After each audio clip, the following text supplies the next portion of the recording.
Hello, good morning, everyone. Let's get started. This week, we're going to be doing lecture 3, which is about cells. So here's the first question for the study guide. State 4 principles of the cell theory. Okay, so the cell theory basically is some premises that we lay down to describe what a cell is and how it relates to living things. So the first part of the cell theory states that all living organisms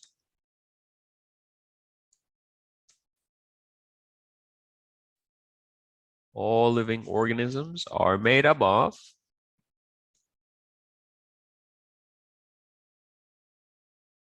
one or more cells. Okay, so something like a bacterium, that's one cell, right? And then something like a human, we are made up of trillions of cells.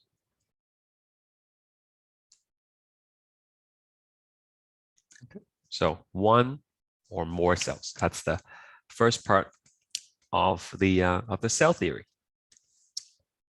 The second part of the cell theory states that a cell is the smallest unit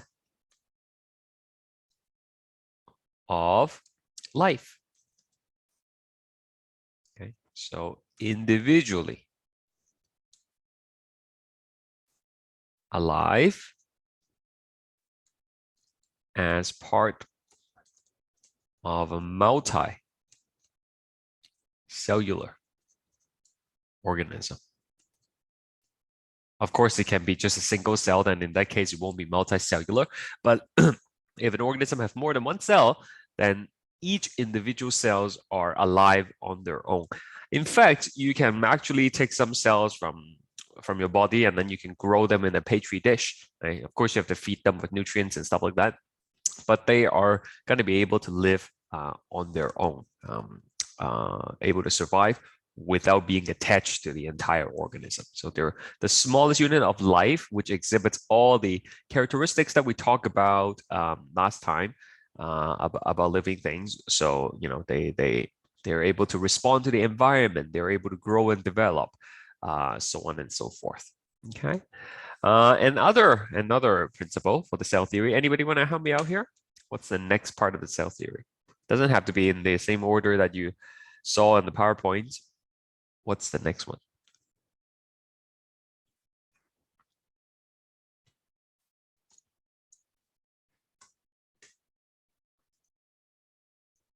Okay, maybe it's still a little bit early in the lesson. I'll try again later. So the next part here is that cell contains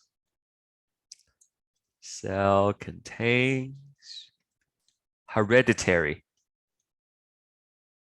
material that can be passed on.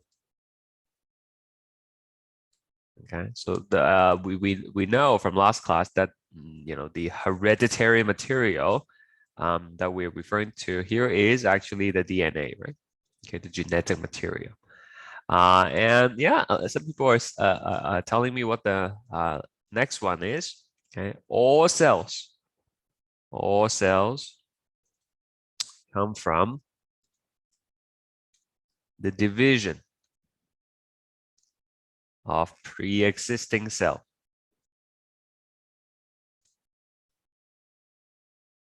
Okay, so like nobody really knows where the first cell came from, but if you have one cell, right, you're going to be able to divide it, and you end up having two genetically identical cells. Okay, so this process, which we will learn later on in the course, this is called mitosis. Okay, so this is called a parent cell. The original cell is called a parent cell. Okay, and these are called daughter cells. And in mitosis, you create genetically identical daughter cells. Okay, so there you have it. Those are the 4 principles of the cell theory. Next, we have sort of like a flow chart, or not really flow chart, but like we have this fill in the blanks exercise that will help describe the organization of life, starting from the smallest to the entire organism. Okay, so we learned last week from the chemistry, biochemistry stuff, that atom is the smallest building blocks, right, of everything that we know. And from atoms, we can combine them to form molecules. Okay, so we can have hydrogen atoms, carbon atoms, oxygen atoms, and when we combine them together, we get molecules. Sometimes we have small molecules like H2O, it's a small molecule. Glucose is a small molecule, C6H12O6. But then you can take these small molecules and then you can combine them to form big molecules, right? Which are called macromolecules. And of course, we learned 4 types of macromolecules last week. The proteins, the the proteins, the carbohydrates, the lipids, and the nucleic acids. Okay. So the next level up, right, from the molecules is organelles. Organelles are like little organs, right? Little structures that you will find inside a cell. Things like mitochondria, ribosomes, all of which we will talk about in more detail coming up. And then from the organelles, we are going to have the cell. Different cell types can come together to form tissue. So does anybody have an example of a tissue for me? What kind of tissue do we have in the body? Yeah, muscle is a type of tissue, believe it or not. Very good. Anything else? Anyone else? Anything else?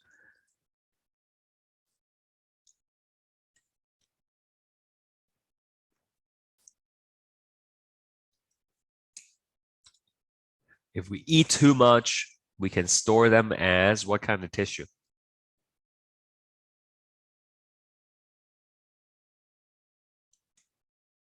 Yeah, fat tissue, right? Fat tissue. Right? We have connective tissue, right? So these are just some examples of tissue. Blood is actually a type of tissue as well. Yeah.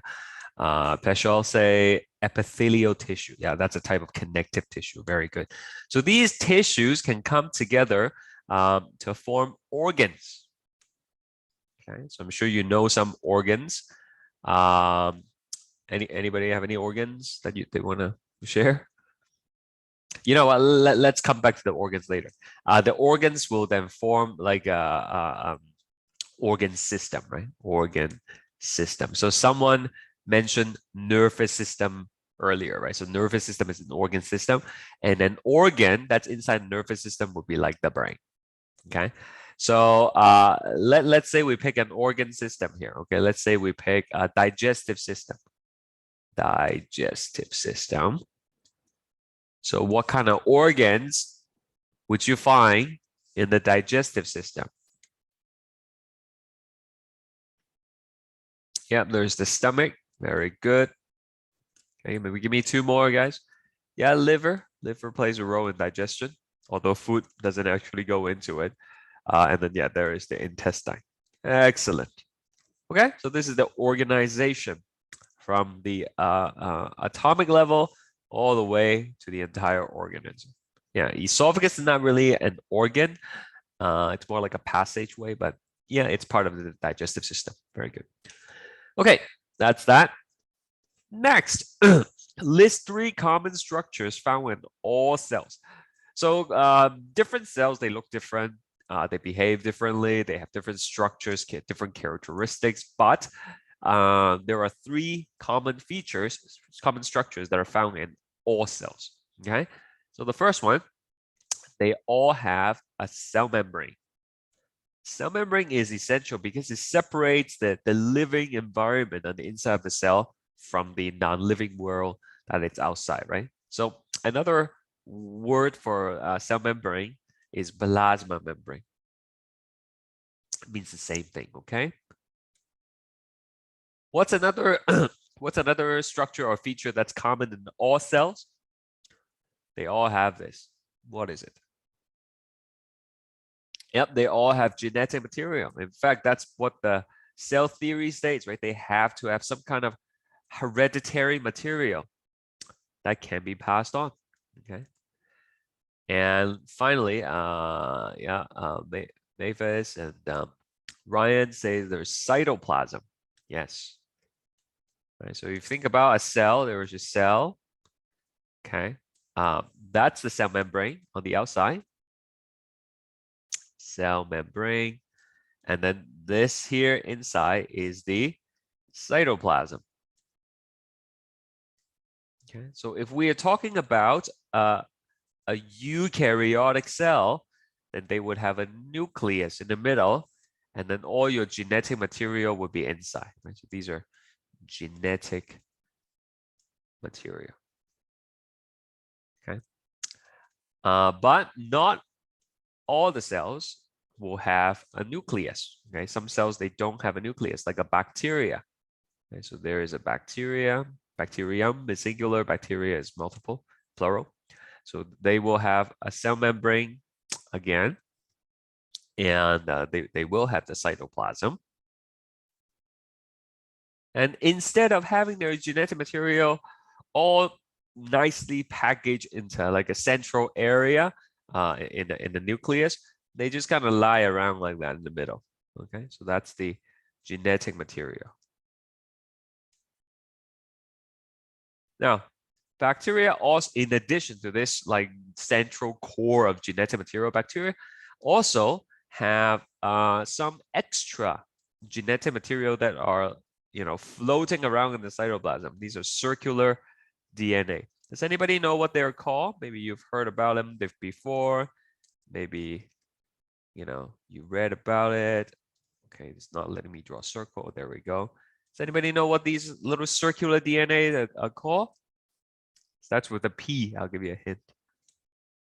Yes, Mavis, is the plasmid. Okay, so these are extracircular DNA that gives bacteria special properties. Have you guys heard of superbug? Superbug. Right, it's one of the many threats that humanity has to deal with. Anybody know what superbugs are? You heard them on the news, maybe. If you do a Google search on superbug, you will find news articles about it, like almost, a couple ones every week. Just give me a second. Sorry, my allergies is still really bad, so I have to blow my nose. Sorry.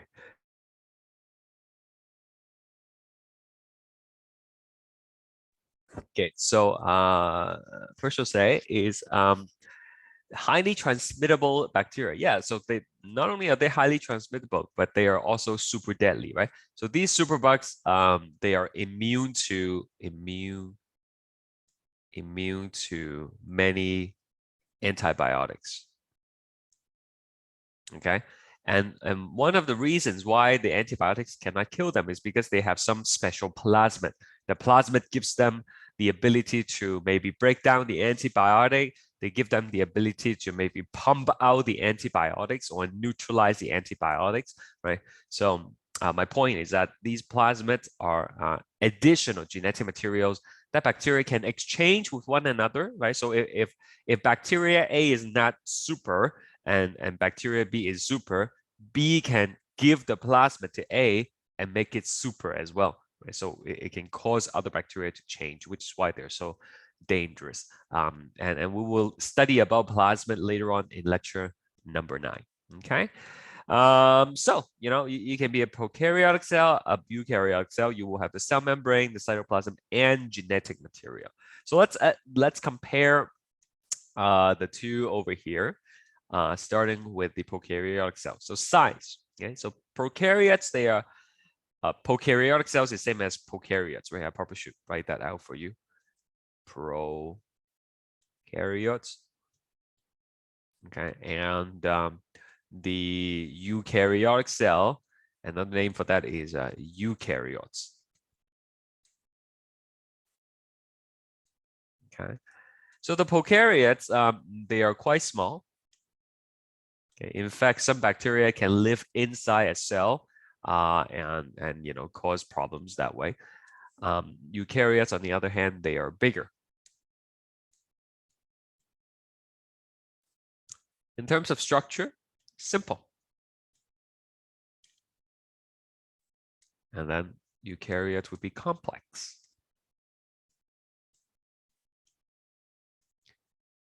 Location of genetic material, that would be in the central area of the cell, plus some plasmid floating around in the periphery. And for the eukaryotic cells, the genetic material is going to be inside the nucleus. Okay, and that is the nucleus right there, right? Now, generally speaking, we would say eukaryotic cells have a nucleus. But sometimes there are exceptions, right? So for example, in the body, in the human body, does anybody know what cells don't have nucleus? Some cells don't have a nucleus. Even though we are supposed to be made up of eukaryotic cells, but some of them actually don't have a nucleus. So Victoria said red blood cell, that is correct. Right?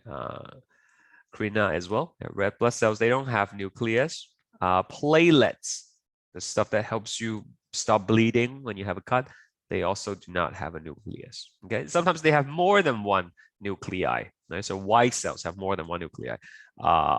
Muscle, they have more than one nuclei. Okay, hair is actually dead. Like hair, if you cut the hair, it doesn't hurt, right? Or anything. It's actually not hair is made out of protein, right? Not necessarily cells. But there are cells in the hair follicle, and those I believe have nucleus. Anyway, next one, number of organelles, not a lot, few. And then for the eukaryotes, many. Examples of prokaryotic cells would be bacteria. Does anybody know any names of any bacteria? Anybody? There are a few common ones that you read about all the time. Okay. Lettuce is being recalled due to something contamination. Okay, so what kind of bacteria have you guys heard of before? Yeah, there's the E. coli, right? Okay, so E. coli. The E actually stands for something very long, right? It's like the genus name of the bacteria. They kind of have the first name and the last name, right? Tuberculosis is a disease that's caused by a bacteria called M. tuberculosis. Right? M is Mycobacterium tuberculosis. So usually the disease that they cause is part of the name as well. Yeah. So these are some bacteria. There's also like Salmonella, right? Listeriosis, Lactobacillus is another one. Yeah, that's the stuff that you will find in your yogurt, for example. Very good. And these are just some examples to show you, right? You obviously don't have to memorize them. For eukaryotic cells, it could be animal cells, okay, plants, the cells in the plants, right? Okay, fungus, fungi, and then there is something called protists, right? Okay, protists are these usually a single cell organism that lives in fresh water, pond water, right? So things like amoeba, which you might have heard of. Okay, so there you have it. Does anybody have any question so far?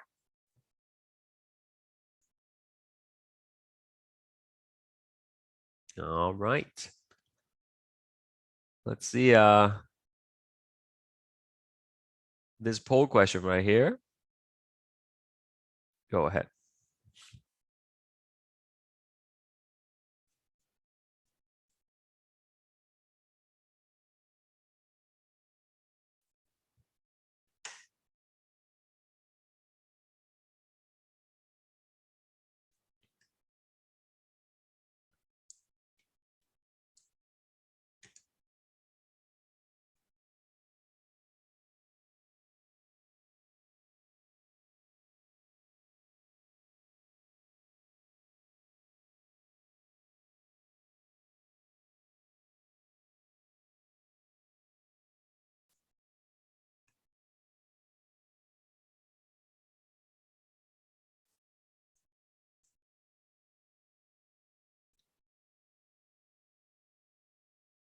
Okay. Yeah, most of you got it right, but the answer is D, right? Cell is a basic structural and functional unit of living organisms. Very good. Okay, let's do another one.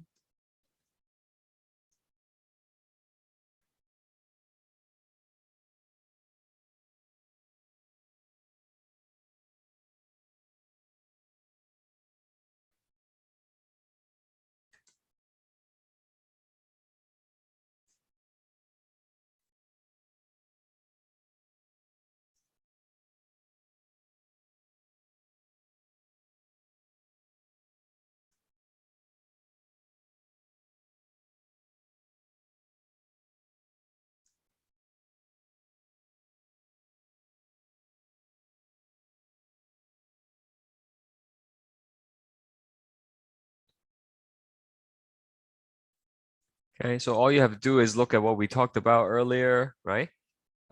Three common structure found in all cells: cell membrane, genetic material, and cytoplasm. So, except for nucleus, right? Okay. Only eukaryotic cells have nucleus, not prokaryotic cells. Okay, let's move on. Label the different parts of the mitochondria. We're going to have a lesson on cellular respiration later. It's lecture 5, and that requires your understanding of the different parts of the mitochondrion. So let's label the parts and talk a little bit about it. Okay, so first thing to know is that the mitochondrion is actually have two membranes. Okay, it's a double layer membrane. Okay, we have the outer membrane here. Oops, it's really hard to color on the computer. There you go. That's the outer membrane.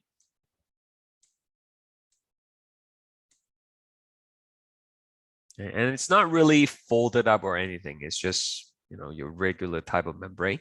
And then you're gonna have your inner membrane, which is this, you know, highly folded up accordion-looking structure. Okay, so these foldings are important because they will actually increase the amount of surface area that's available for chemical reactions.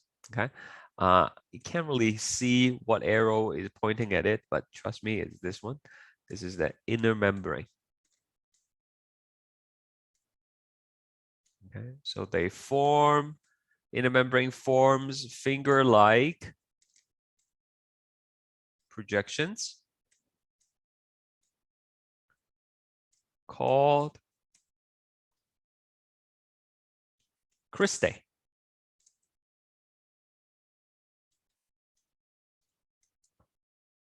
Which increases surface area for reactions. Okay, so there's going to be a lot of chemical reactions that are going on inside of mitochondria, and you want to have more surface area to increase the efficiency. Okay. The space between the outer membrane and inner membrane, right? That's what this arrow is pointing at. It's pointing at the space between the green and the pink. That is the intermembrane space.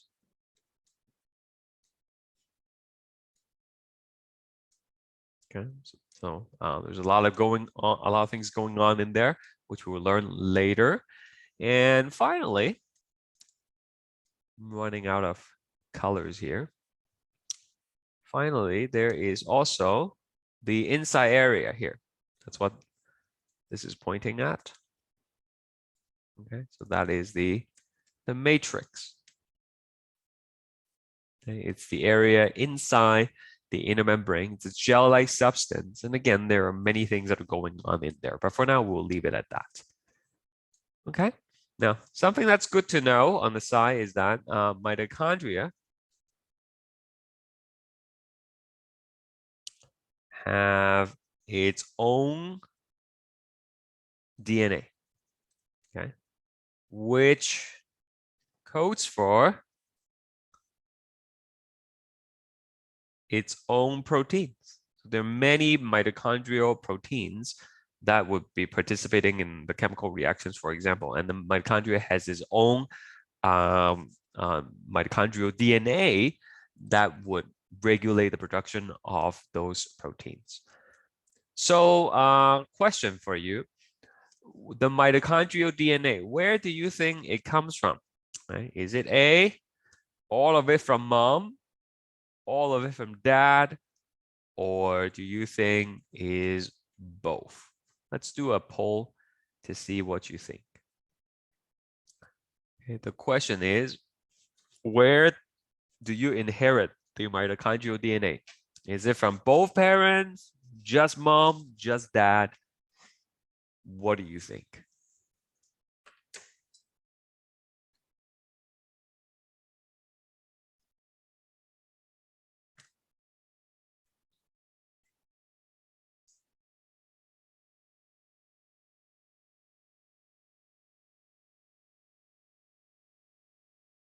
Okay, very good participation rate this morning. Very good. Okay, so many of you, 72% of you said it's both parents, 22% of you said it's mom, 1% think it's from dad. The correct answer is mom. Okay, all of the mitochondrial DNA is solely inherited from the mother. Okay, and here is why. Okay? If you think about the egg, right? So there is the egg, and the egg has all the stuff, right? Like the mitochondria here, amongst other stuff. Okay, and there is the sperm. Okay, the sperm is trying to go to the egg. Okay, and when the sperm gets to the egg, the lucky one, the one that made you, basically. Okay, so you once won a race against millions and millions of other sperm. Anyways, the sperm touched the egg, and what's the sperm going to inject into the egg? Only the genetic material, right? And nothing else, right? So all the mitochondria and all the stuff that is inside the sperm is not transmitted into the egg. Only the DNA is going to go into the egg, right? So everything else is supplied by the egg, including the mitochondria and all the mitochondrial DNA. So the mom is the one that gives you all the mitochondrial DNA. Okay, isn't that cool? If you didn't know, and looks like many of you did not, now you know. Okay, moving on. What else are we going to do now? All right, we're going to have this chart. We're going to fill in the chart that talks about the various organelles. And we are going to start with the structures and the organelles that is in the endomembrane system. Okay, what is the endomembrane system? Let me just give you a definition of that.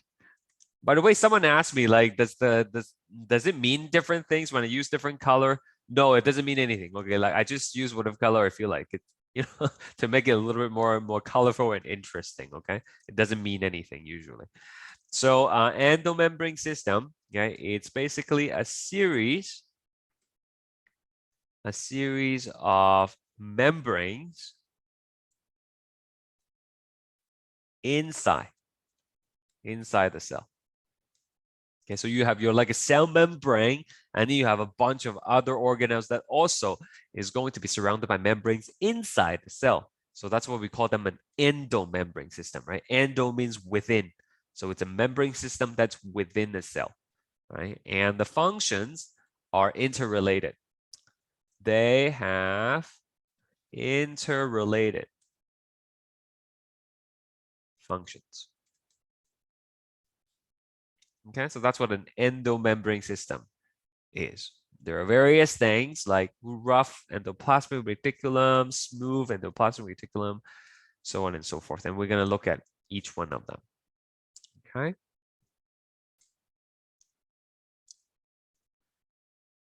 So the first one here.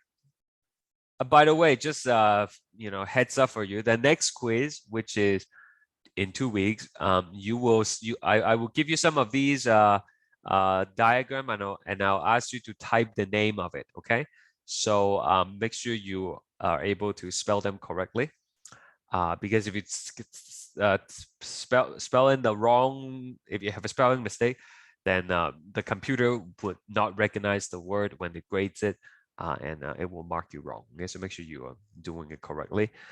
So over here, the first one, you can see it has all these dots on it. Okay, maybe you can see it more clearly when you zoom in. Okay, but it's referring to these structures that has dots to it, and that is the rough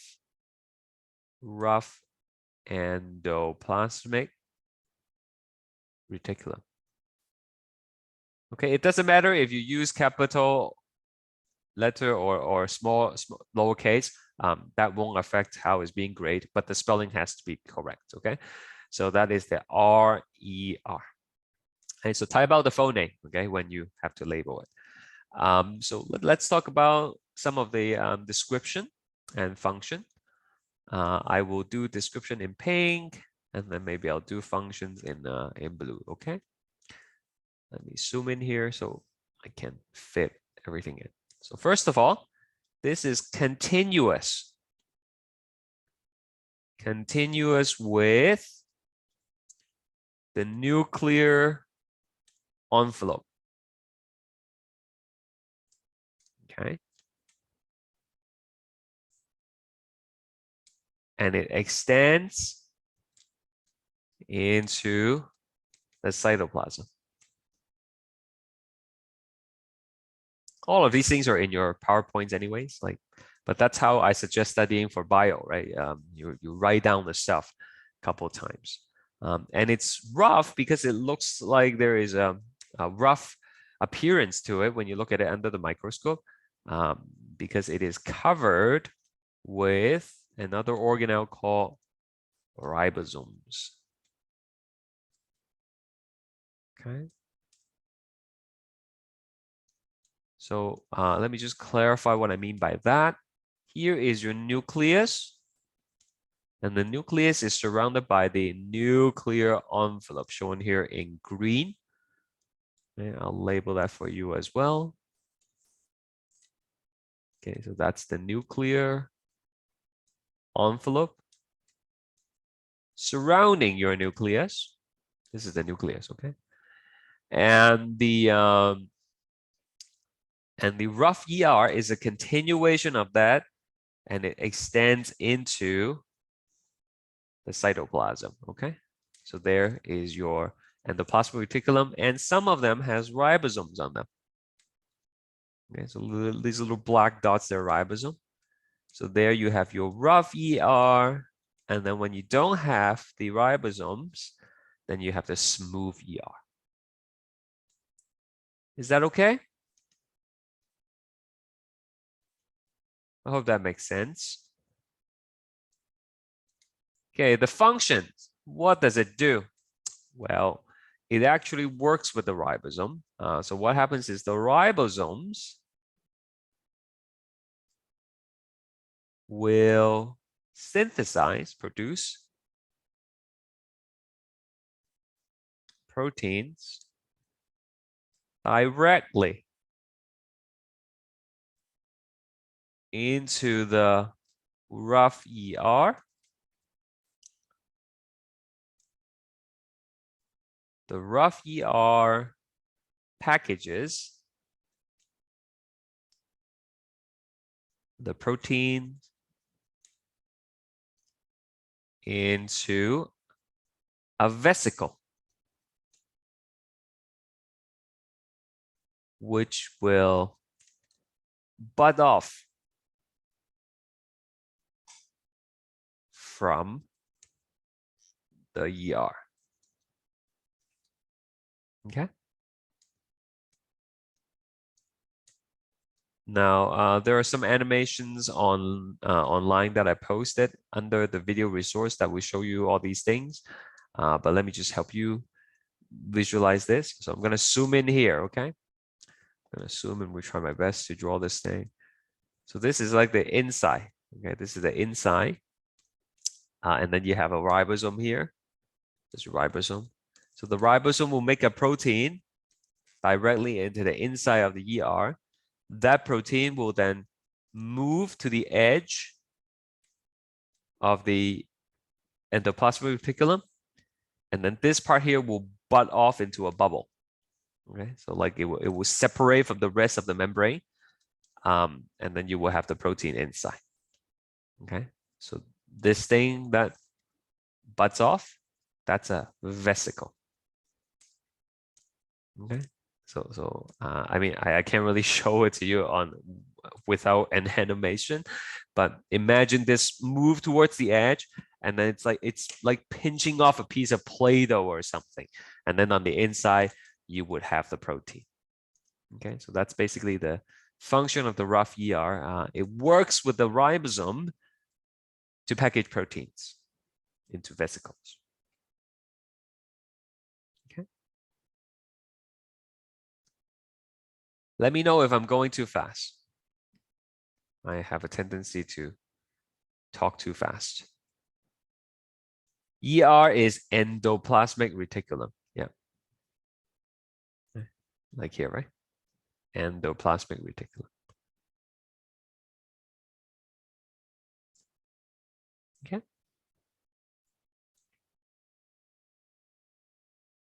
All right, moving on. Now, still connected to the rough ER is the smooth ER. All right, that is the smooth endoplasmic.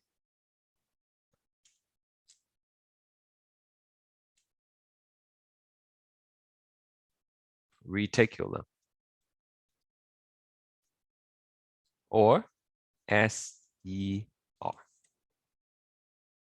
right.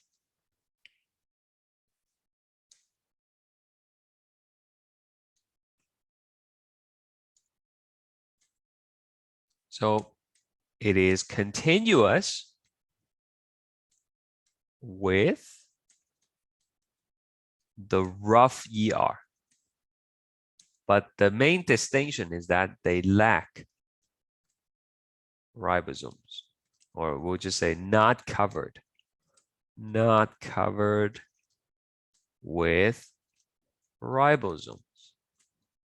The little black dots on top, right? That helps make the protein. They don't have them. And so what do? The smooth ER, they are involved in the synthesis.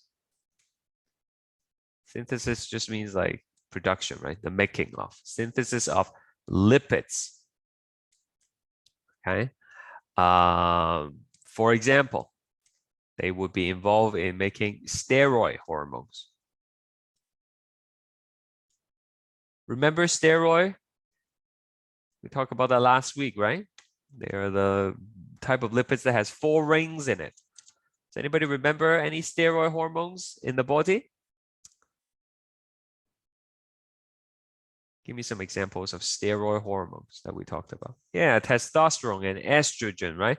So here is a question. What type of cells in the body would you expect to have a lot of smooth ER? Okay. Where do we actually make steroid hormones in the body? What structure, what organs makes the steroid hormones? Makes the testosterone and the progesterone? Anybody know? Yep, the testicles for men, right? So you would expect cells in the testicles to have a lot of smooth ER, right? Because they would be busy making the testosterone. And that's right. Ovaries for the female. That's where you will make the progesterone and the estrogen, and you would expect to see a lot of smooth ER in the ovary cells, ovarian cells as well. Does that make sense?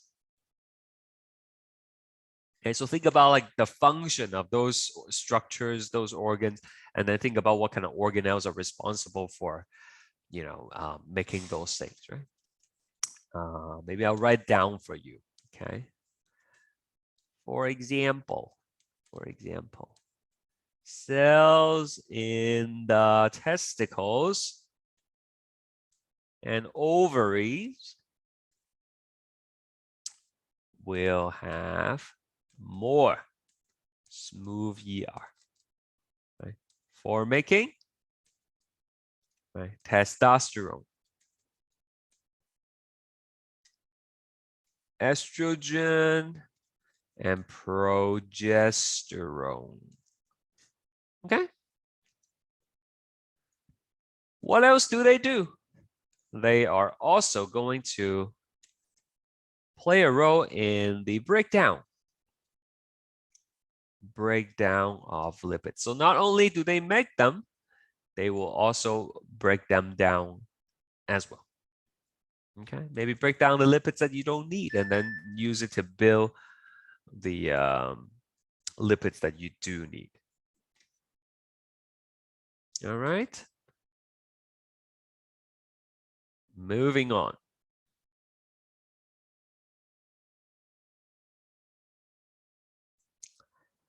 Okay, so not attached to the ER system. Now we're further away from the nucleus. Now you're going to find a bunch of separate membranes that are in close proximity with each other. They're not really touching, but they're really close to each other. Think of like a bunch of pancakes lay on top of each other. That is called the Golgi. Golgi body. Okay, sometimes it's called Golgi apparatus. Okay, you can just type Golgi body on the test and keep it simple. All right. So what does it look like? Well, like I said, they are going to be layers of membranes stacked together, although not really touching. It's just really close to each other. Okay, but it's not part of the ER. They're not continuous with the ER. Okay, so not continuous with the endoplasmic reticulum.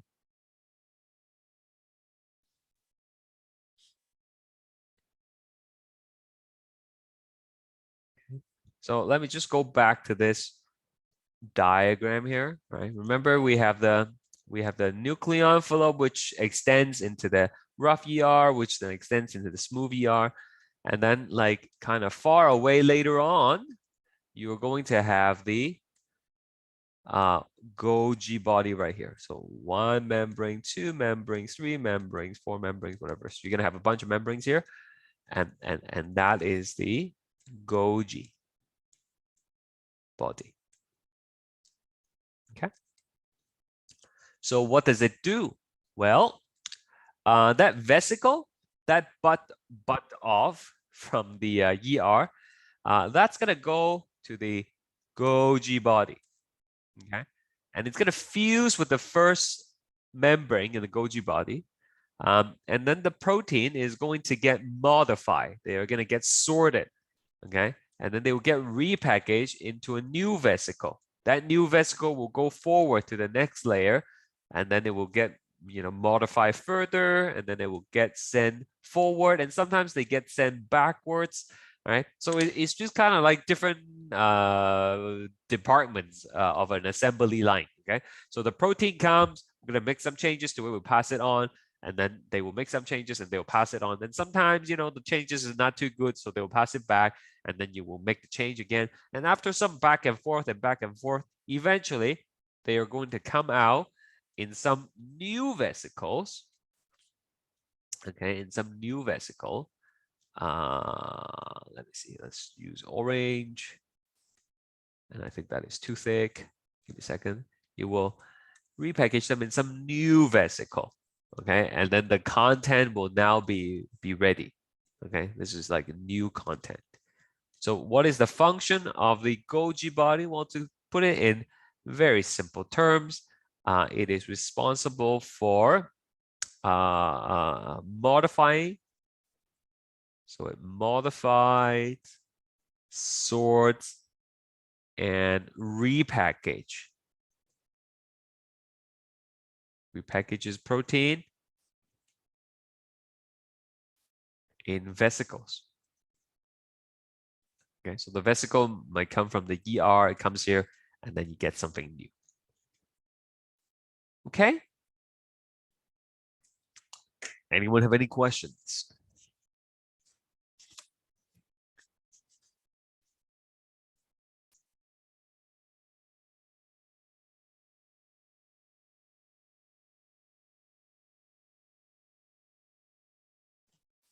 Okay, I hope you're finding this not too difficult, and it's manageable. What did you guys think about the quiz anyways last time? I mean, the class average was not as high as I hoped it to be. But anybody have any comments they want to share about the quiz? If possible, we can see the answers. Oh yeah, so we talked about that last time, right? Yeah. Unfortunately, we cannot do that. But can you share it with us, like, so we can know our mistakes? I Like that. understand, yeah. But then as a department, we decided that we cannot do that because once we share the test questions, then it gets circulated online perhaps, right? And then it won't be fair for people who you know, have to take the course in the future. Yeah. But you know, when I did take out some questions that are that were wrong for many people, so maybe we can talk about it, you know, at the end of class. Okay. Okay. Yeah. Someone else had something to say? It was very hard, the test. In what regard though? A lot of the questions are kind of similar to what we talked about perhaps in class. Anyways, you know, let me know you know, what the struggles are, and perhaps I can offer some help for you guys individually. Okay, so feel free to email me or private message me. All right, so next one is the lysosome right here. So, you know, once you repackage and sort the protein and put it into a new vesicle, there are several possibilities of what this vesicle could become. So one of the things it could become is it actually could become a lysosome. Lysosome. Okay. So let's see what a lysosome does. So here we go.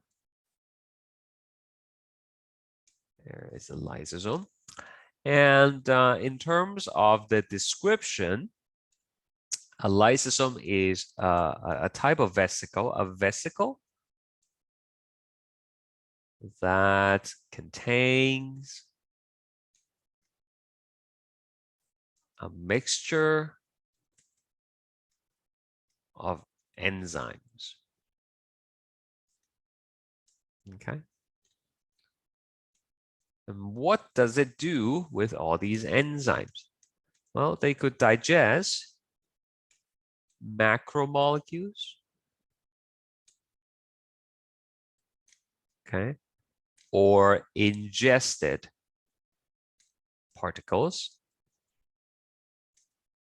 Okay. So you have these white cells in the body, and they were called macrophages. And what happens is if there is a bacterium or something, it's going to move towards it and it's going to eat it up. Okay, it's going to eat it up.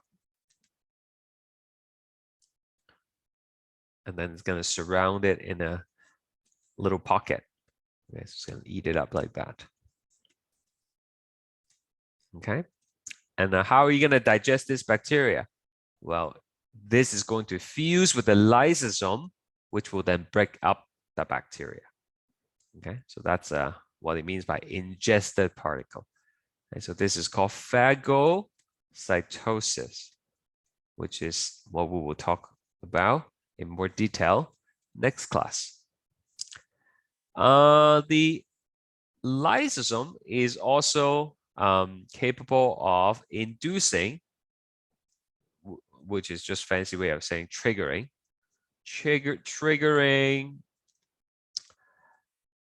apoptosis.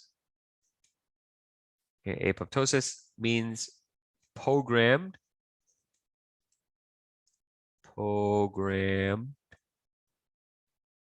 cell death.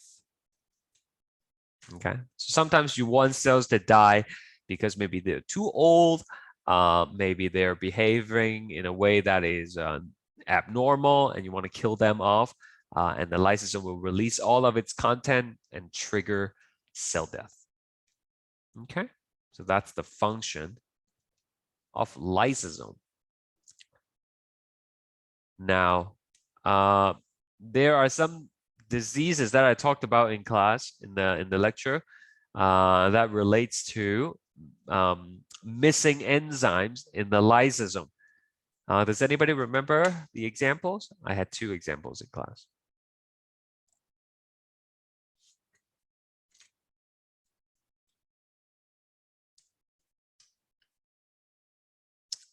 Does that ring a bell? Anybody know what I'm referring to? Victoria says there is the Pompe disease. That's right. So what happens in that?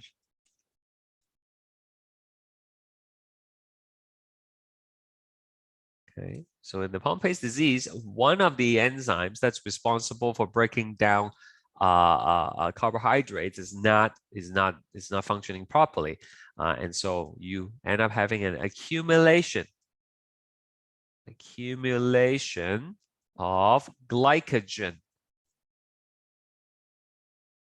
in muscle, and you know, when you have that happens, it causes a bunch of problems. And then there is another one that is called Tay-Sachs disease.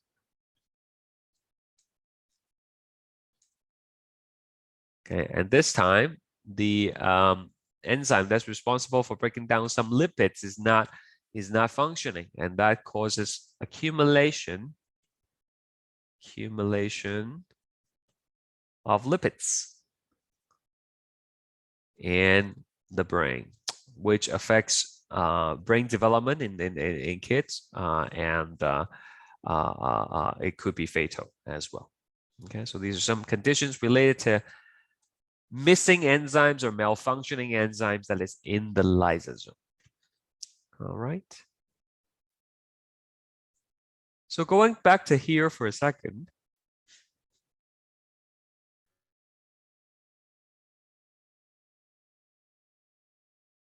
Excuse me. Okay, so the vesicle that bud off from the Golgi body, it could become a lysosome, but then there are other possible fate for this vesicle. Okay, where else can it go to? Okay, a couple of places it can go to. Does anyone know where it will go?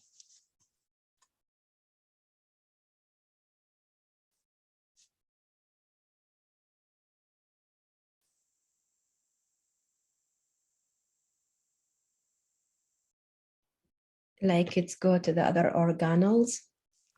Yeah, I mean it could interact with other organelles, but not quite what I'm looking for though. Good try though. Hang around in the cytoplasm.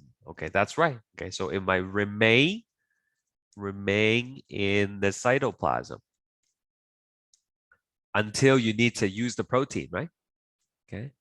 Karina said bloodstream. I mean, it doesn't really have to be the bloodstream, but I see what you mean there. It could be released out of the cell, right? So the content might be needed immediately, so it will get released out of the cell, and you know, in turns, it might end up in the bloodstream, for example. It doesn't have to be the bloodstream. Again, it could be like, you know, just in the tissue, for example. And what's another possible destination for the vesicle? I'll give you this one maybe. They might embed the protein on the cell membrane. Okay. So these are the possible destinations of the vesicle. All right. So that's it for the endomembrane system. You know, the 4 key components of the endomembrane system. Okay, let's do another poll here. Yeah, this is exactly what I just told you. So let's see if you remember. Go ahead.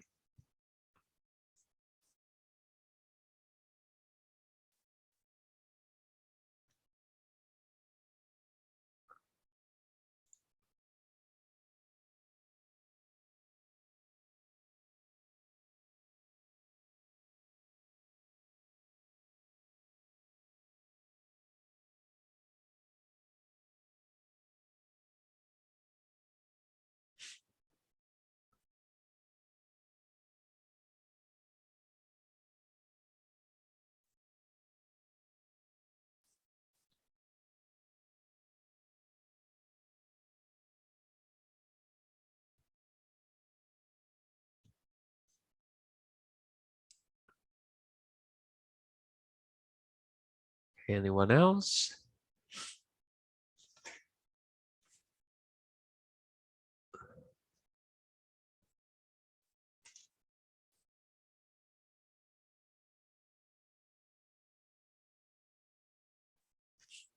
Okay, so based on what I just told you,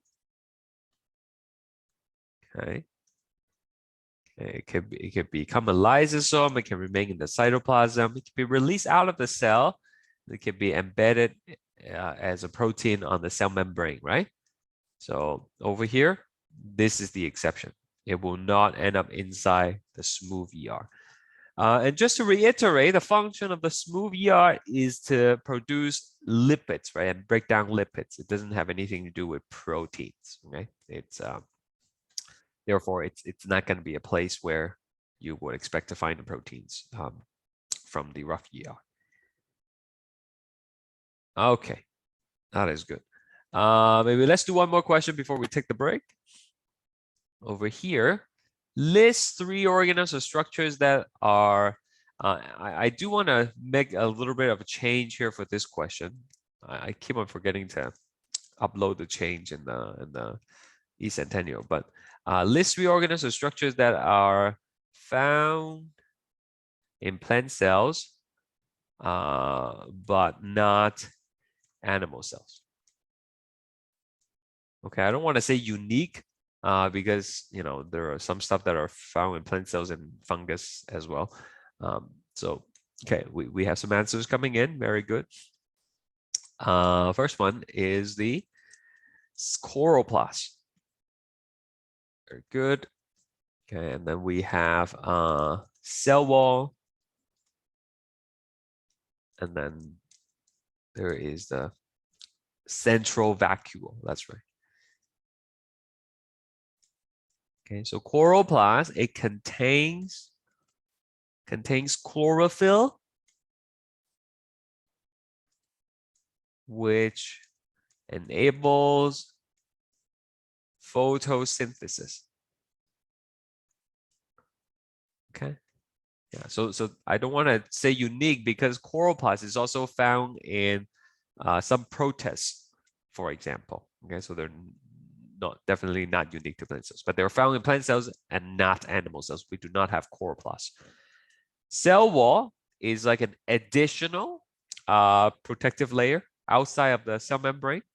Okay, additional protection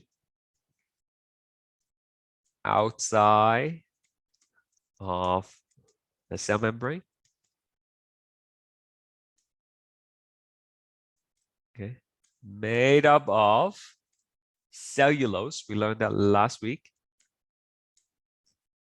Okay.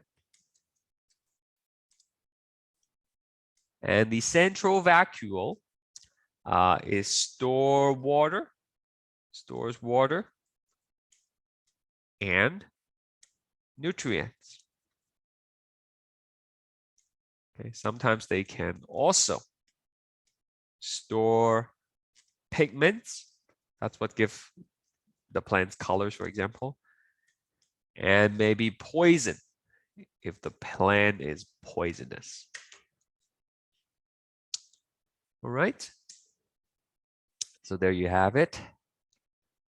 Any quick questions before we go for a quick break? Everything is quick in this course.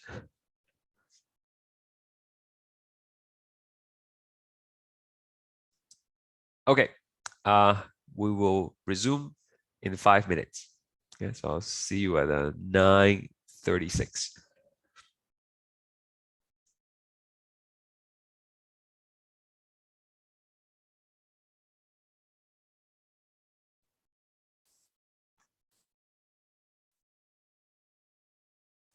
Okay, let's keep going. We have more organelles coming up, and these are not part of the endomembrane system. Starting with the first one right here, that would be the nucleus. Nucleus. Okay, so let's write down the description of the nucleus.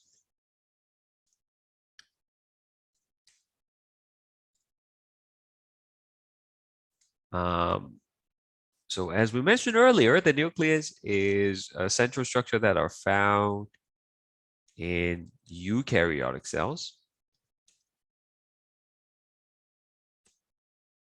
or eukaryotes. And it is surrounded by a nuclear envelope. Okay, shown here in purple. And the function is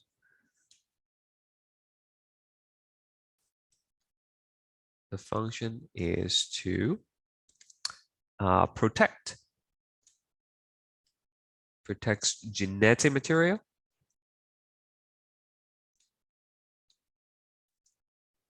and also it contains an additional structure in the center that will help produce ribosomes. Okay. Let me just add that right here. Found in eukaryotes surrounded by nuclear envelope, contains the nucleolus.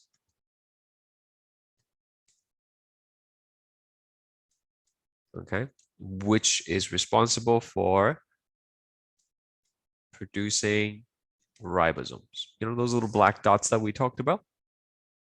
Yes, Victoria, this is not part of the endomembrane system. Okay.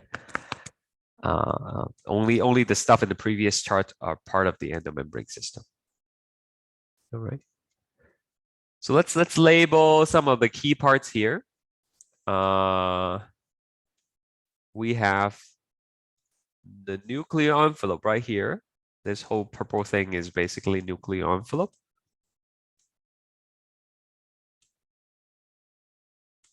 Okay, which again extends into the cytoplasm to form the ER system.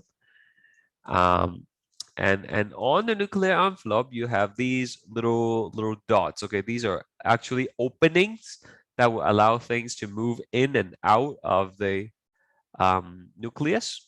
Okay, so these little openings, these little circles, they are called nuclear pores.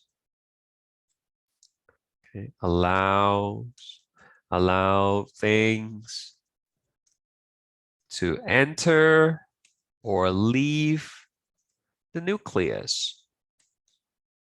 Okay, they can go in, they can go out through these little pores. And in the center of our nucleus is going to be this nucleolus, which makes the ribosome. And then scatter in the space here, that would be your genetic material. Okay.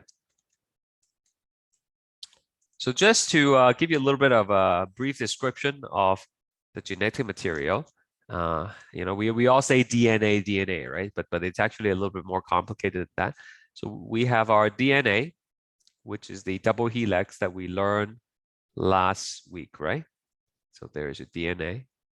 But DNA itself is really long and you know, you can't really fit it all into the nucleus. Okay, so what happens is we need to mix it with a little bit of packaging protein.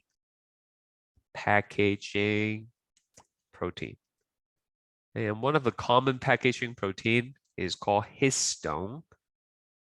Okay, so the protein will help you wrap the DNA around them, and then it becomes what we call chromatin.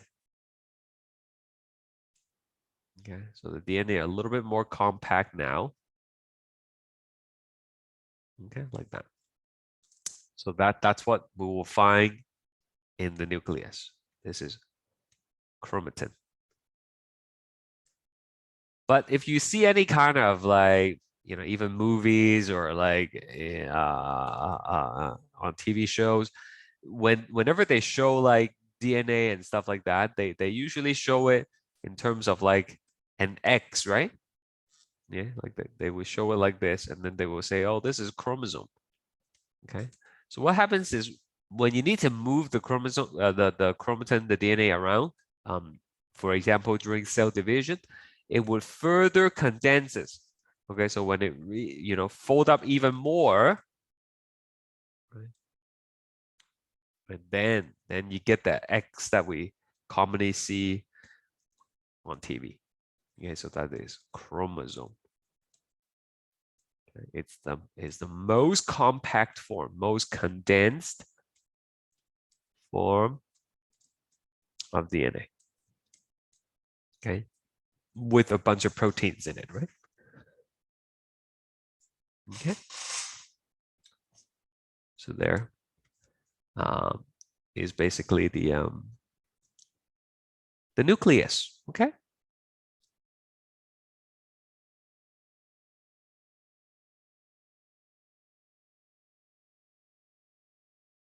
Okay. Next, we have these little tiny dots. They are really hard to see on a regular diagram, but they are the ribosomes. Okay, and they came from the nucleolus, right? As I just mentioned earlier. And let's talk about the structure of these ribosomes. Okay, so they can be found freely floating in the cytoplasm or attached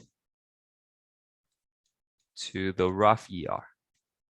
Okay, so either they're just by themselves in the cytoplasm or they're stuck to the rough ER, right?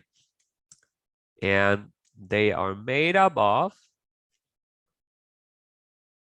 proteins and RNA.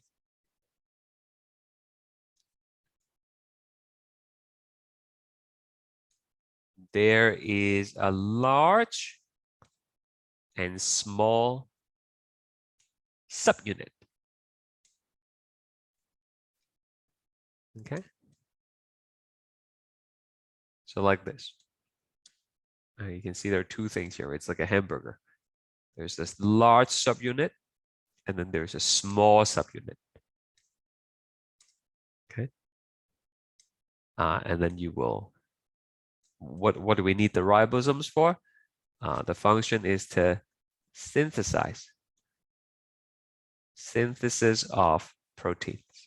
So either they will make the proteins directly in the ER, or they will just make it in the cytoplasm, depending if they're freely floating or if they're stuck to the rough ER. And I believe I talked about in the lecture notes, I believe I talked about the central theme of biology, right? Central dogma or central theme of biology. And it is this idea that we have information that are encoded in the DNA, and we will make a copy of the DNA in the form of RNA. This process is called transcription.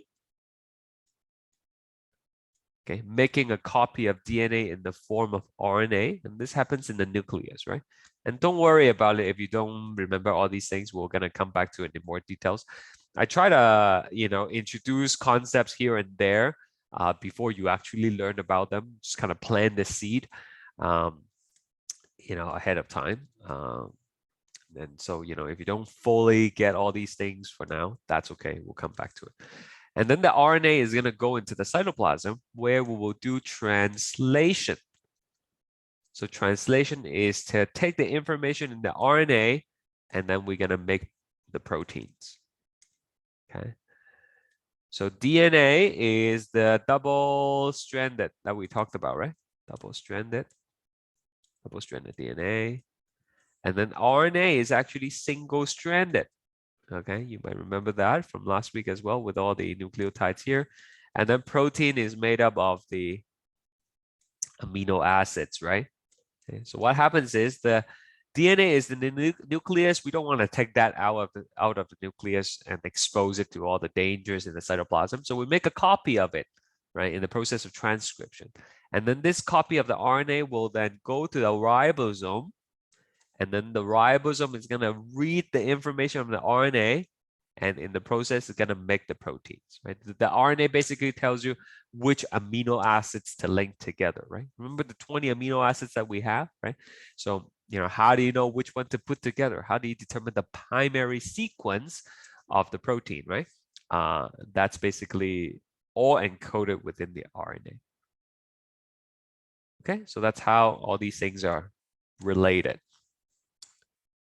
Seriously, any questions from anyone at all?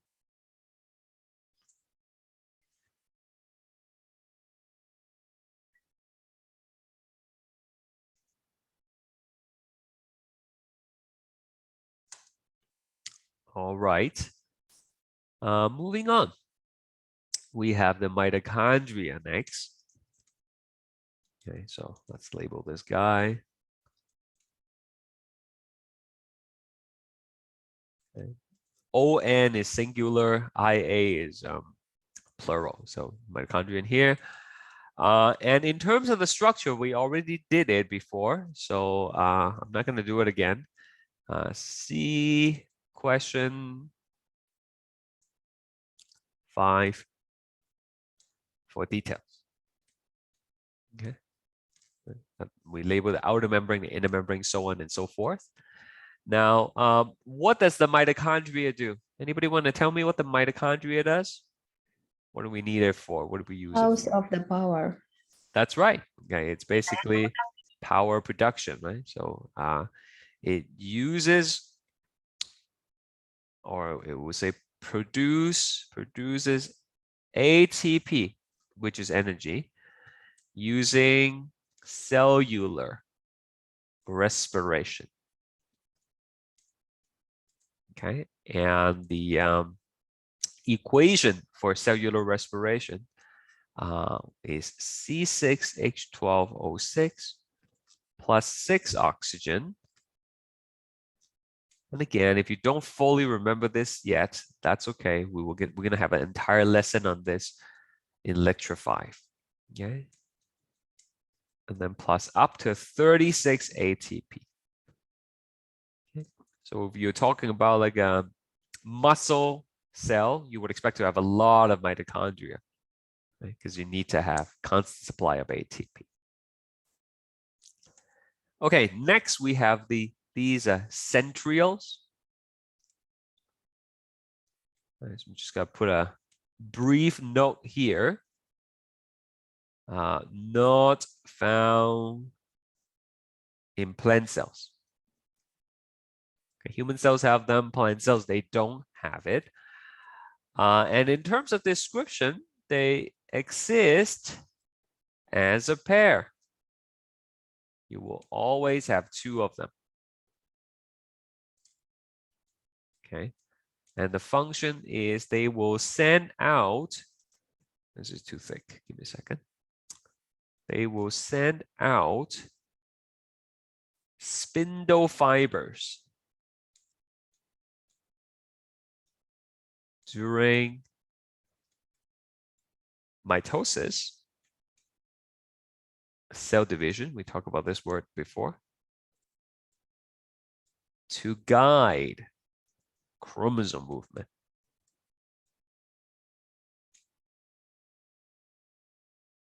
Okay, so it will tell the DNA where to go. Pull them here, pull them there. And these fibers that are pulling the DNA are produced by the centrioles. Okay, so here is a cell, for example, right? And then you would have your centrioles here. Okay, and what they do is they will produce these spindle fibers. Okay, these are the spindle fibers. Then you would have your DNA here, your chromosomes. Okay, these are chromosomes. Okay, so the spindle fibers will pull the chromosomes one way or another and guide their movements. Okay. Centrioles.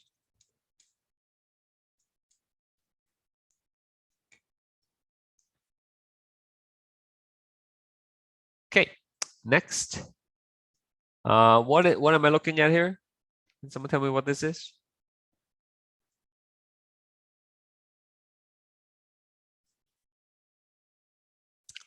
Yeah, thank you. Those are cilia. Okay. So they are hair-like structure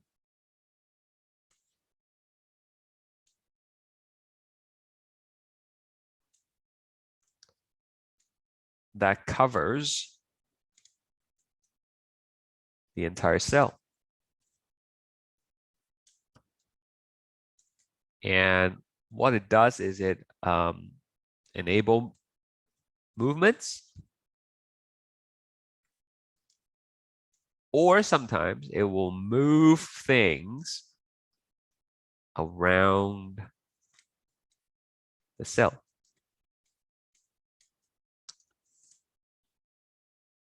So just to give you two examples, right, there is some protists, which are again single cell organisms or organisms that have a few cells that live in ponds, freshwaters. So one of them that you might have seen before in high school is this guy. They actually do look like that. It's called a paramecium. Again, you don't have to know these names, right? Like I'm just showing you. Okay. So this paramecium, they have a lot of cilia around them. There's a mouth for it to eat. It's actually true. Okay. So these cilia will kind of beat together, and then they will help the protist move around in the pond. Okay. What about in the body, in the human body? Where will we find cilia? What examples did I give you in class?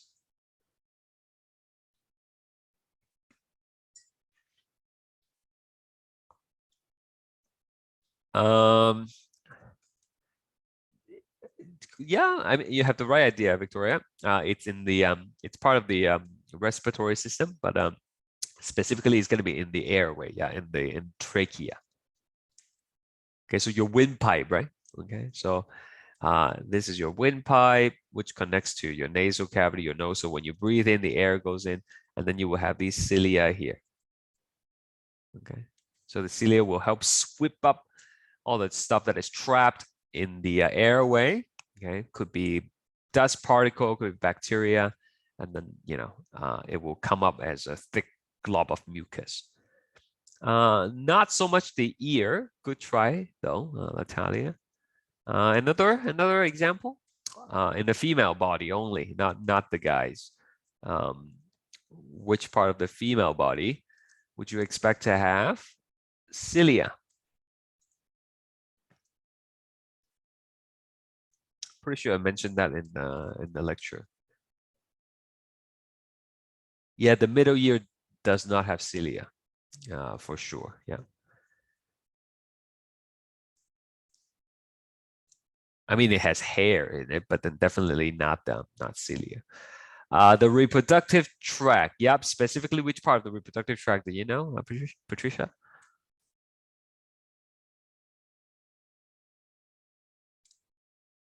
The fallopian tube, right? Okay. So for those of you who don't know, there is the ovary. There are two ovaries, and then that's the fallopian tube. Okay, so there are two fallopian tubes, which then connects to the uterus, right? So in the fallopian tube, there are these cilia that would guide the movement of the egg. So when the egg comes out of the ovary here, right, the egg will get guided by these cilia towards the uterus. Okay, so that's the ovary. So those are two examples. Okay, last but not least, right here, that is the flagellum. Flagellum. Okay, and it is instead of a hair-like structure, it is more like a whip-like structure. Usually just one per cell. Sometimes two. Okay. One or two per cell. And the function is movement. Okay, so sperm only has one tail. If there are two tails in a sperm, it just goes around in circle. It doesn't swim anywhere. If you search on YouTube, sperm with two tails, you can find videos of that. You can find videos of anything on YouTube. But if you're interested to see what a sperm with two tails will do, you can look it up. But some protists, there's another protist that you might have seen in high school. It has two tails. Okay, this is called a euglena. If we're in the actual classroom, I actually have slides of these things that I usually show you in the microscope. But unfortunately, we're not there. Okay, but you can Google these things, right? Okay, that is that. Now, there are also some additional things that are not in this chart, but I feel like we should probably mention them because you know it's in the PowerPoints, and you probably going to see questions on them in the quiz. So we have, for example, these cytoskeleton. Right, so cytoskeleton helps maintain the structures of the cell and the shapes of the cells, and then they also guide movements. And there are three types of cytoskeleton that we talked about. The first one is called the microfilament. Okay. And the microfilaments, they are made up of actins, which is a type of protein. Okay, there are like two strands of actin that are intertwined together. And the function of this is to enable movements. Okay. So example, your muscle is made up of actin. Okay, and there's another main protein, but you would have actins in the muscle that allows you to move around. Okay, so that's an example of microfilaments. What's another cytoskeleton that we talked about? Anybody?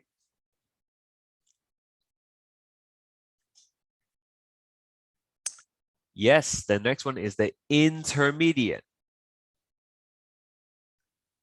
filament. Okay, and these intermediate filaments, they are responsible for, they forms connection between cells. Okay, you don't want any gaps between the cells in your intestines, for example, because then things are going to leak all over the place. So, you know, the intermediate filaments are going to help you form these tight connection, tight junctions, we call them. Okay, and they're there for structural support. Last but not least, we have our microtubule. Okay, microtubules. And what that does is they will form cilia, flagellum, okay, and spindle fibers. And, you know, they also form tracks for vesicles to move along. Okay. So you would have this long microtubule tract, and you can see it in one of the videos that I showed you, right? Long microtubule tracts. And you actually have a little protein that looks like a person. It actually does, okay? It looks like a person without a head, or with a very tiny head. And this person, oops, hold on. And this, oh boy, the program is freezing. Let me just erase the euglena here. And then the person is going to be, the protein, actually, I shouldn't say person, is going to be carrying the vesicle. Okay, and it will walk along these microtubules tracks and carry it to the place that it needs to go. Okay. Karina asked, what is spindle fibers? Okay, so let's go back here for a second. All right. The centrioles, they will send out spindle fibers during mitosis to guide chromosome movement. Okay, so in this picture, you can see all these black lines. They're spindle fibers. They will pull and push the DNA, and so that they will move to where they need to go to. Is that better? All right. Okay, so that's that. And we're almost there, hanging just a little longer. I know it's a lot of information, but it's important that you do these study guides again on your own after class, right? Maybe print out a second blank piece and then just work on it. Okay, let's do a poll just to, take a break from all the talking, or take a break from listening to me talking rather. Let's do a poll. Go ahead.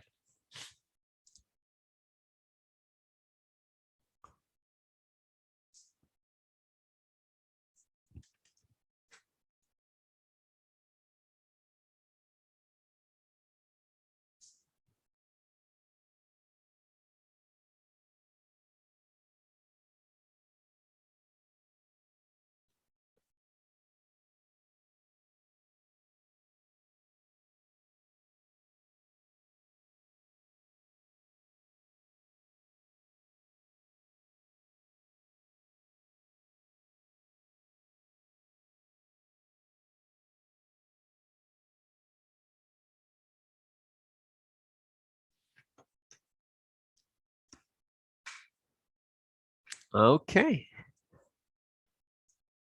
It is made up of RNA and protein. All right, we talk about this in the chart.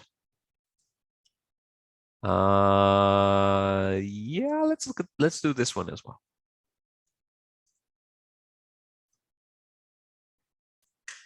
Go right ahead.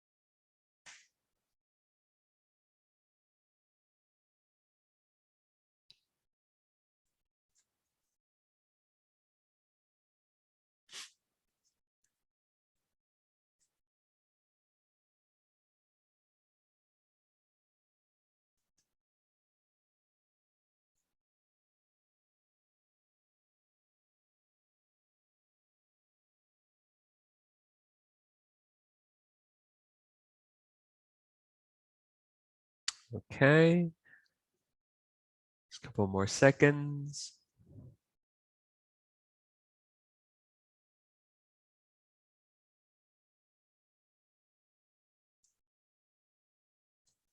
Okay, so the answer here is lysosome, right? The key word is the enzyme, right? Remember lysosome, they contains mixture of enzymes that will help break down various things. And so, that's the answer. Yeah, let's do this one as well.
Okay.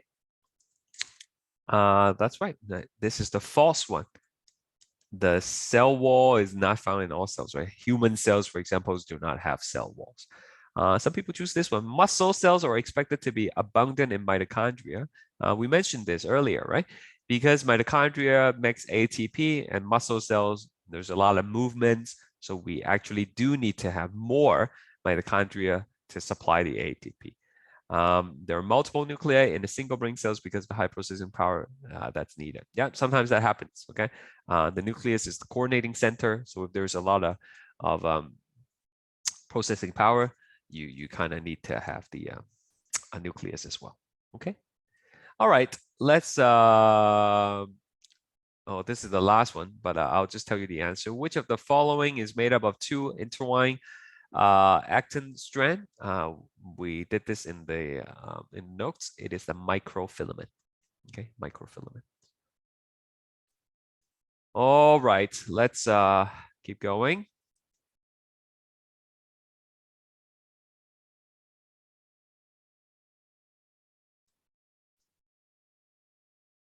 Okay, directly involved in protein synthesis. Okay, so this is just like describing the function, and then we have to write down the cell part that's involved. So directly involved in protein synthesis, that would be the ribosome. Okay.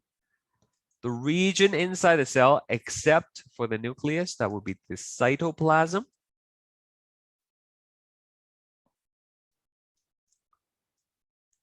Organelle that manages or control all the cell functions in the eukaryotic cell nucleus.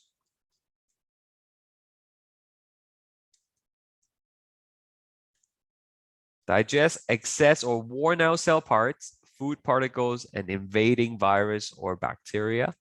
That will be the function of lysosome.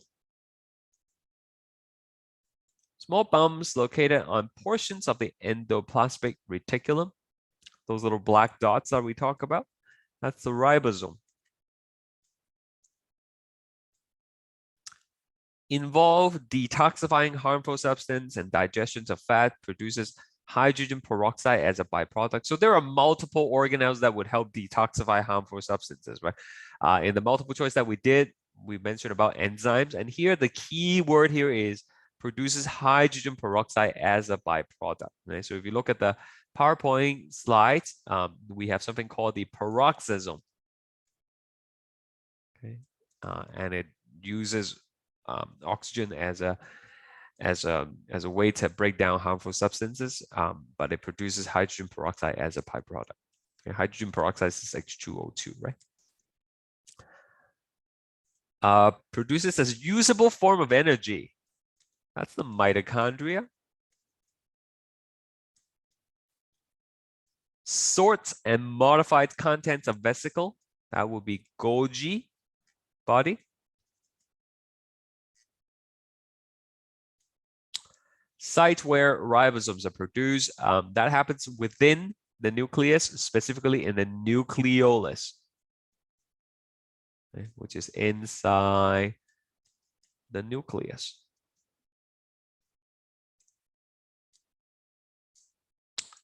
Provide support for cells. That would be cytoskeleton in general. Small hair-like structures used for movement. That is the cilia. Forms a selectively permeable membrane around the cell. That is the cell membrane. And that's the topic of next week's lecture. Long whip-like structure used for movement. Flagellum.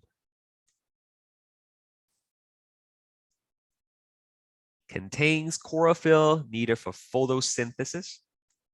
That is the chloroplast. Large sac filled with water in plant cells. Central vacuole.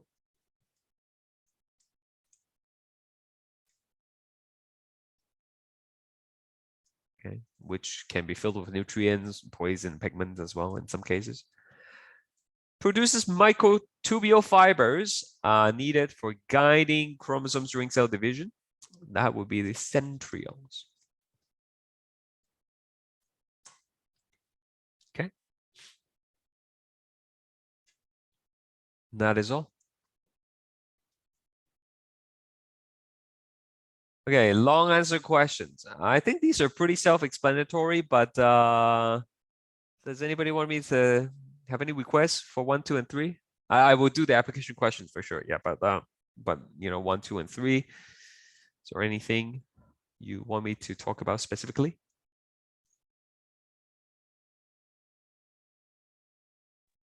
Number 1. Number 1? Yeah. Sure. Thank you. Yep. So number 1 talks about the things that are happening in the endomembrane system, right? Okay, so from the picture here, we can see that number 1, for example, the ribosomes produce proteins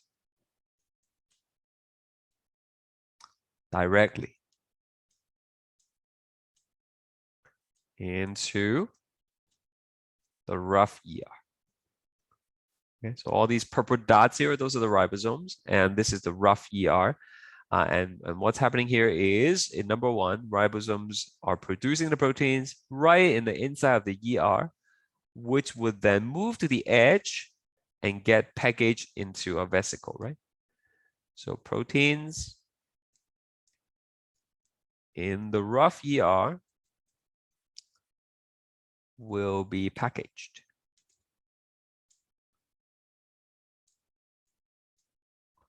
into a vesicle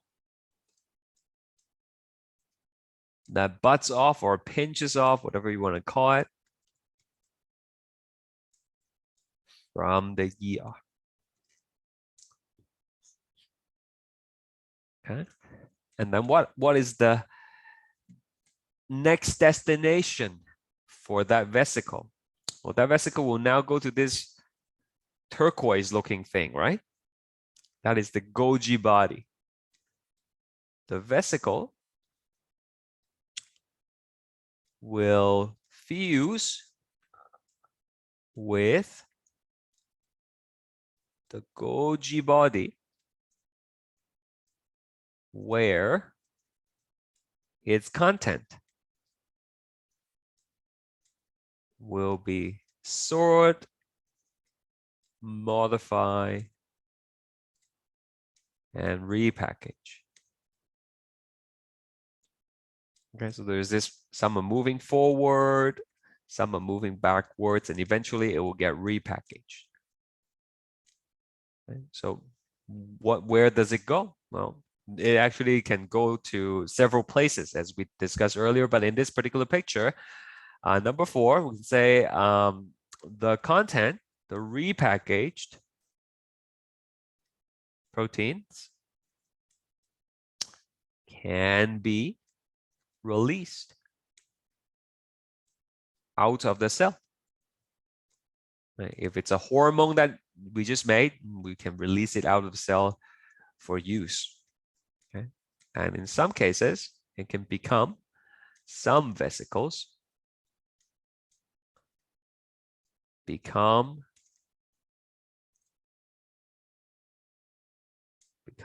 the lysosome.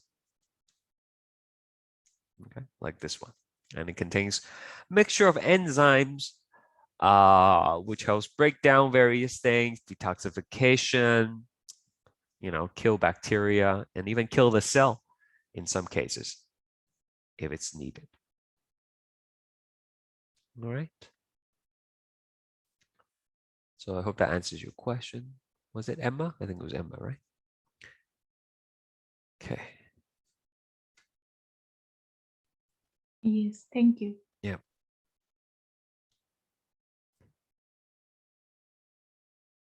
All right, let's take a look at these application questions. Speculate what will happen to an animal cell if it is placed in pure water Do you expect the outcome to be different for a plant cell? Yeah. So we will learn about this next class in more detail, but let's just use what we've learned so far and think about it, right? So here is a beaker, and then if we put an animal cell into the beaker, the animal cells have a lot of stuff in it. Okay, maybe there's some nutrients, maybe there are some electrolytes, and what happens is when you put it in pure water, the water will move into the cell to try to dilute out the content. Okay, so question number one, water will enter the animal cell,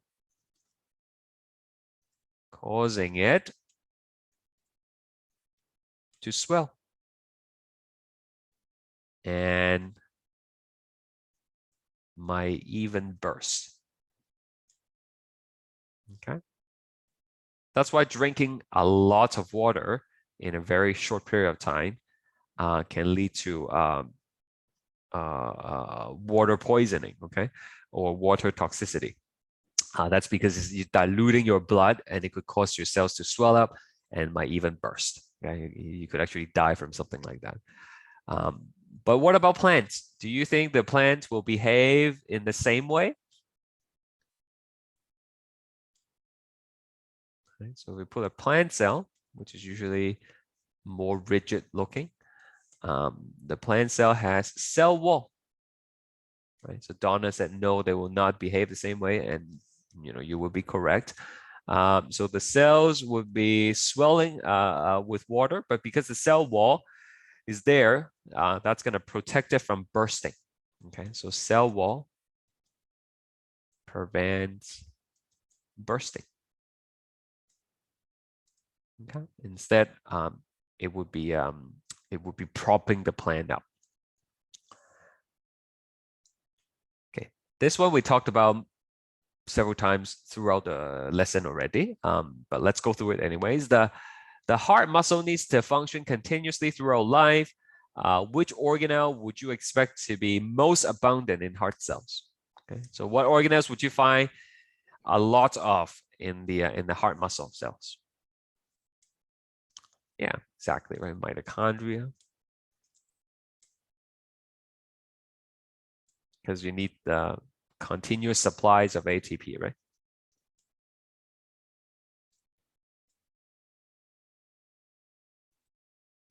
Okay, last one. Endocrine glands produce and secrete hormones.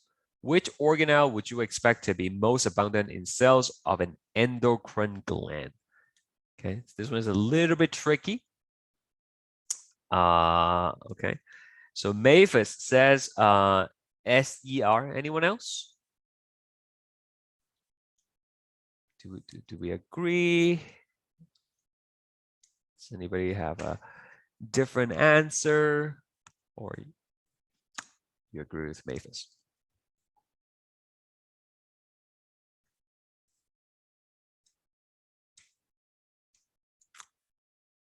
Donna says RER.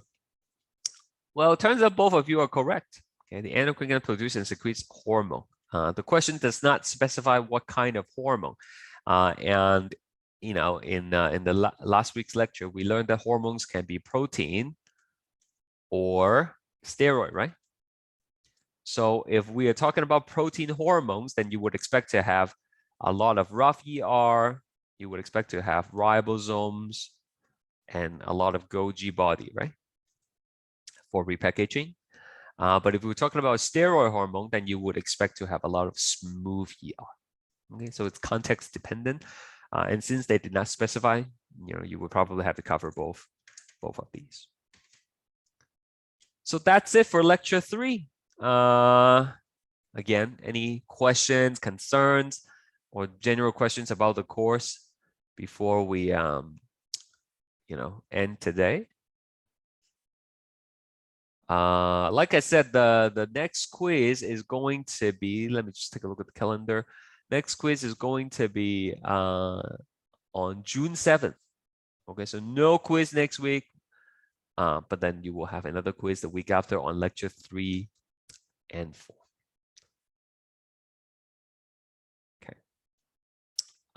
So, you know, I went through people's quizzes, and then I picked out some questions that are that were, you know, a lot of people got wrong. So let's take them up. I mean, it is not the best way to see your mistakes. Maybe you didn't get this question, but you know, under the circumstances, that's the best I could do.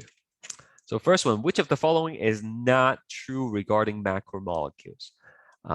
So we're looking for the false statement. Cells use macromolecules to signal other cells. That one is true, right? For example, hormones, right? Hormones.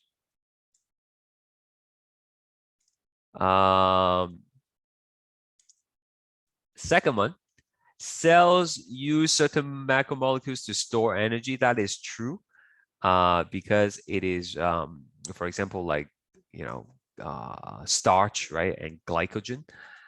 An example of macromolecule is protein. That's true. Cells produce macromolecules by process of hydrolysis. That is the incorrect one. Okay, macromolecules are produced through dehydration synthesis, not hydrolysis.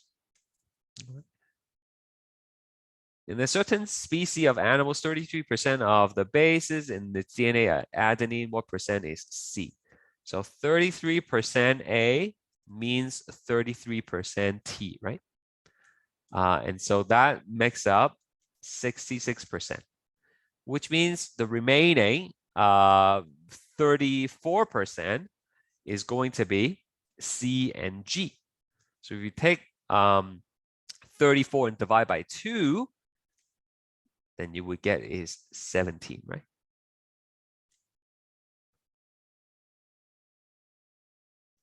Here, in regard to lipids, the terms unsaturated means, okay, so does it mean rings of a steroid? No. Okay, steroid is not even unsaturated fat.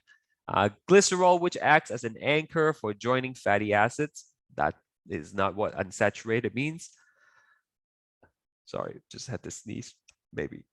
Okay, I got it. So the unsaturated is talking about the presence of double bond, right? So not the lack of double bond. Lack of double bond would actually be saturated fat. Fats like butter and lard, they are saturated. So that means this is the correct one. Disulfide bonds are part of the tertiary structure. There's a picture in the PowerPoint that shows you a strand of polypeptide, and then it shows the different kind of interaction that is holding the structure together. One of them is the disulfide bond. Lactase is an enzyme that breaks down lactose, and then lactose is made up of glucose and galactose, which is why the answer is C. Okay. So again, like you might have this question and you might have got it wrong, and you might not have these questions. But again, that's the best I could do for now. It's not ideal. I understand that, and it could be frustrating. But you know, this is one of the drawbacks of online learning. Okay, so thank you again for coming, and I will see you all next Thursday. Okay, have a good week. Bye for now.